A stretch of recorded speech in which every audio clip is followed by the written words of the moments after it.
Hey guys, it's Ted Bogert. Welcome back to the TED Show. You know how much I love the performing arts, anything to do with the arts here on the TED Show, especially in our community. And today I'm blessed and lucky enough to have Mackenzie Pollock and Jacqueline Polikis. Close. Did I do Yes, it, Jacqueline? you All got right. it. They are with Opera del Sol. We're going to talk about the upcoming Scalia Ginsburg performance, which is really cool. The whole concept of this is cool, and I can't wait for the audience to hear more about it. Just excited to have you guys on. Thank you so much. How are you doing? Doing great this morning. Good. Happy to be here. Excited. Yeah, I'm excited. I think I read enough to be dangerous about Scalia and Ginsburg, and I just love the whole concept of that. And I love the way that it's set up, and I can't wait to hear more. But before we take a deep dive into that, I told you before we went live that the audience loves to know a little bit about who's on the show. So we'll start at my top, which is Mackenzie. Mackenzie, tell us a little bit about you. Okay, so I'm the assistant director for Scalia Ginsburg, and our director is David Bracamonte. So we've been working very closely to create a product that we think will help people be reminded that it's about our unity, it's about what we actually have in common despite our differing beliefs. And a little bit about myself is that I actually started as a performer. I got my degree in classical voice. And so I have a lot of relatability to our fellow performers on stage, and do my best to try and make sure that I am communicating in a way that helps them produce something that is really great. Was it really quick before I get to Jacqueline? Was it difficult to go from performer to a director? It's definitely an interesting switch because there's a little bit of that switch to leadership role in that situation. And it was interesting to be on the other side of the table and see things from that side of the perspective. It was really cool to be able to use that experience from performing to also inform how I was talking to them and what I was seeing. I love it. Thank you. All right, Mackenzie. Now, Jacqueline. Jacqueline, tell us a little bit about you. Hi, I'm Jacqueline Polikis, and I am a mezzo soprano currently based in Orlando, Florida. This is actually, I think, I'm losing count, but this is one of many productions I've done with Opera del Sol and Central Florida Vocal Arts, and I'm just super excited to be back. I'm singing the role of Ruth Bader Ginsburg. Alex Mansouri is singing the role of Scalia, and Kenny Nisbet is our commentator. So it's been really cool working in a very small cast with a small creative team. You really get to dig into the characters because we're working so closely together, and there's not a ton of people to navigate through. So did you always know you were a mezzo soprano? Did you always sing? Like, what was your transition from being a kid? You know, a lot of kids sing a lot, but this is your career. This is your life. This is your passion. So I'm really, really lucky. When I was 13, I auditioned for a program in Virginia called the Governor's School for the Arts. And they have the vocal music department, which primarily deals with classical voice and opera. I did not come from a musical family, but I got accepted and I fell in love with it. So I've been singing opera since I was 14. I was in the children's chorus of Hansel and Gretel with Virginia Opera, actually. And I ended up in Florida because I moved to Gainesville to get my master's at the University of Florida. And then I ended up here. But it's funny that you ask if I've always known I was a mezzo. I actually went through a couple years in my undergrad where I was moved to soprano. It was a fun time, but I'm very happy to be back as a mezzo. I think a lot of people go through a bit of discovery when you're finding where your voice settles. For a lot of singers, it's not like finalized until you're in your 30s and 40s. So, but I'm happy to be back. I also think my speaking voice gives away a little bit that I'm on the lower side of things. I think it's fascinating that you didn't come from a musical family or a musical, because most of the time, so this is just a spontaneous gift that happened to be given to you. I should say my mom did do choir for fun. She was also a ballerina. So I do have a little bit there, but I'm thinking more like my family members all play like football and soccer and field hockey. So very, very much of a contrast at family reunions growing up. Yeah. But I bet you get asked to sing all the time. Yes. Yes. I'm like, if you need the national anthem, I'm here. Wedding, also here. Well, I want to hear more about the production. So, Scalia Ginsburg. It's just such an interesting combination, and to throw music in there. Can you tell us a little bit about how that came to be for you all? Like, how do you choose a production? And then what's the impetus? Like, I loved what you shared earlier, Mackenzie, but if you guys can go a little bit deeper, because I think people hear that and they think history lesson, I'm out, or how is that ever going to be entertaining? But it really is. Tell them about that from y'all's perspective. Right. So this one in particular is landing during an election season, and Super Tuesday just passed. We are going to be having our primaries and things like that going on for a lot of different areas of the country. And one of the great things about Justice Scalia and Justice Ginsburg is that they had very polarizing opinions, but their differing opinions actually made them better at their own beliefs, at their own arguments. It helped them inform a little bit more when they actually would write their dissents. They would have a little bit of a better writing because of that. And that's from their actual quotes about each other and their friendship. And I think, especially in a climate where an election season can be very polarizing, it is nice to have that reminder that there is that friendship there and that we can still be friends and still find commonalities between each other. And I think that our opera is actually very good at using, while we have these deep political ideologies that we're discussing and this history that we're discussing, we actually lean in a lot into comedy. There's a great way to get to people. I think the Daily Show and other comedic places are a good example of this. Going to people through comedy is a great way to get a message across. It's a great way for them to be able to hear something like that. And I think this opera does a great job of kind of giving that little wink to the side throughout the entire thing. I love it. A lot of people don't know that they had a friendship, an actual friendship, even though they were pretty much at opposing sides for a lot of different things, but they had an actual friendship. And you're right. I think that strengthened their beliefs and how they approach things. I think that's a great way to recap that. Absolutely. For a performer, Jacqueline, when you hear the idea that Scalia Ginsburg is going to be something you can sing at, what is the thought process there?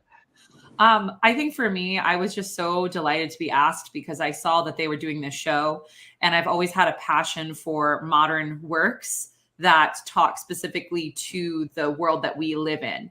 I love opera, but I've always found it really, really hard to relate to a lot of female characters because they're either dying of a broken heart or dying of tuberculosis or dying, through any kinds of means. And They're a lot always of times dying. they're always dying over a man.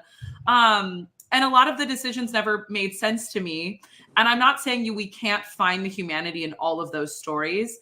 However, I just think it's wonderful to be doing something that speaks so, I think, poignantly to our lived experience in 2024 for a lot of people who live in the US right now.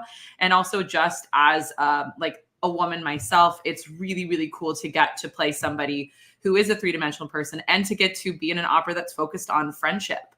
There is a love story here, but it's about two friends coming together. And I love that. I really relate to it because in my own life, my best friend and I are very politically opposed. And so I've been able to draw from that experience for this show. It's such an important lesson for this day and age right now because it feels like we're not focused at all on any kind of similarities. We're focused completely on the differences. And it's just been such a divisive time. And so I love that that this particular opera, this particular story focuses on that you can have friends who are diametrically opposed as far as any kind of issues go, and you can still have a friendship and still talk like human beings to each other, and still communicate in a way that is not such hateful rhetoric, which we have a lot of going on in our world right now. So talk about singing Ruth Bader Ginsburg. Are you singing her arguments? Are you singing her? Because I think people will want to know, oh my God, what is she going to do? How is she going to perform? So Derek Wang, who wrote the opera, was a law student at the time that he wrote it. So his concept for the show was drawing from this idea of legal precedent. For the music, he wanted to draw from this idea of operatic precedent. So there's all these quotes you're going to hear from different operas like The Marriage of Figaro and Carmen and The Magic Flute, like sprinkled in La Traviata, sprinkled in throughout the music that are then going to morph into new music. It's kind of a fun Easter egg for any opera lovers who are coming, like see how many different shows you can hear. But also it really speaks to how both of these justices absolutely loved opera. I know Ruth Bader Ginsburg actually saw the show quite a few times, and she loved it and spoke to how it was wonderful to see herself in a position where she could sing. And in addition to that, a lot of the text does draw from their various like dissents and arguments over time. The first aria that I sing is called "You Are Searching in Vain for a Bright Line Solution," which is drawing from one of her dissents. And also, you can't see, but I have my RBG t-shirt on. Nice. And this line, "Women belong in all places where decisions are being made," also makes an appearance as well. So awesome. All right. So you are going to be kind enough to grant us a little snippet of you singing, which I think is so awesome. So I'll take Mackenzie and I off. Will you set us up for where this is in the opera and give us a little bit? Yeah, this is from Ruth's second aria. It's called "You, Sir, Are Wrong Here." I'll do a little bit of it, and I'm going to fast forward. I've got a little track, but she is talking to the commentator at this point who says there's no room for women in this chamber, and that really sets Ruth afire. And so she's saying that you're wrong here because women do belong in all these different places. Love it. And give me one moment here. Take your time. Ooh. As I steal your wall. Here we go. 962-ish, that area. Mm-hmm. So yeah.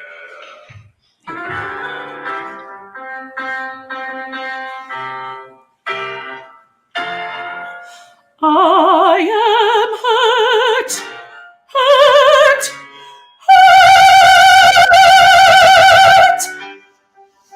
You, sir, are wrong here to tell me I don't belong here. You sound like a certain employer, a hot dog, justice, and lawyer. Reading supreme, he took up your theme and said to me that I'd never clerk here, for women were not to work here. For he was not a man to shy away from scandal, but was a penalty so delicate to handle the thought of women at the bar. And you'll just have to come to the show and hear the rest. Oh, wow. I did not expect that voice to come out of you. That's what I always love about opera, because you just cannot believe that's such talent. It's beautiful, by the way, but I love your inflection on that. And I think that is just so cool. I think people, what do you say to people who are intimidated by opera? Because I think that's the number one thing I get from anyone who watches the shows. They're like, I know, but I just don't get it.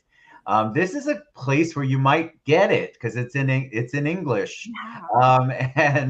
But encourage people, give them an idea of why, what they can do to maybe not be so intimidated.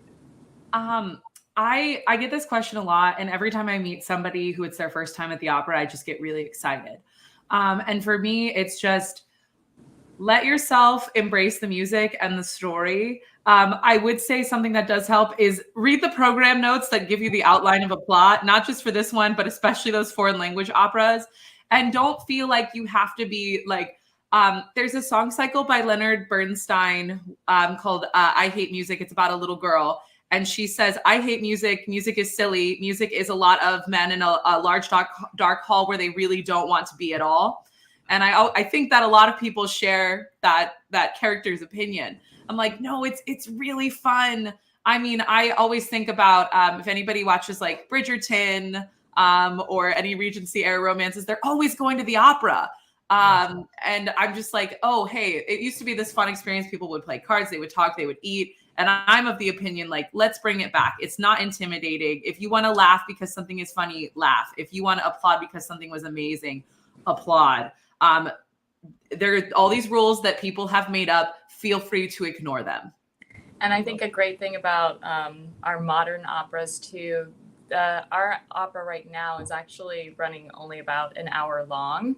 And I think a lot of people, when they go to see an opera, they think of Wagner's like 4-hour long pieces where they're going to be like snoozing. It's not that. There's some beautiful music coming from those moments, but it's like you say, in a TikTok era or in an era where we're used to having very short attention spans, sometimes the points getting across in that short time is the most effective. And I think it's also just fun that we have very silly moments in this that people are going to laugh at. It's just a great piece.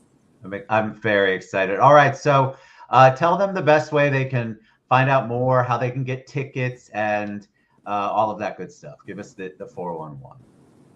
Yeah, so we are going to be hosting the opera from March 15th through March 17th, which actually runs over the weekend of Ruth Bader Ginsburg's birthday. Ooh. And we're also in the middle of Women's History Month, which is a great time for us to be representing a mostly female-led company with Opera del Sol and Central Florida Vocal Arts. And we're not an all-women's organization, but since we do have so many women in that leadership position, it's such a great kind of shout out to that. And we are going to be having our tickets online for operadelsol.org, or you can go to the Dr. Phillips Center website to also get those tickets as well. And awesome. Yeah, it'll be great. Well, I'm excited. It's all right. It's a puppy. I have mine in the back. He just isn't barking right now. Mackenzie, Jacqueline, thank you guys so much. That was absolutely beautiful, Jacqueline. Thank you for coming on. You can get your tickets for Scalia Ginsburg at operadelsol.org. It starts Friday and goes through the weekend. What a great idea, and what an amazing opportunity for you to go see opera. You all ask me about this all the time. The arts, this is accessible, and it's in the English language, and it's about two people that you should know about if you don't know about. So thank you both so much. Thanks to Opera del Sol. I appreciate everybody involved. You all get out and support the arts. Go to operadelsol.org. You all have a great one. We'll talk to you soon. Bye, everybody.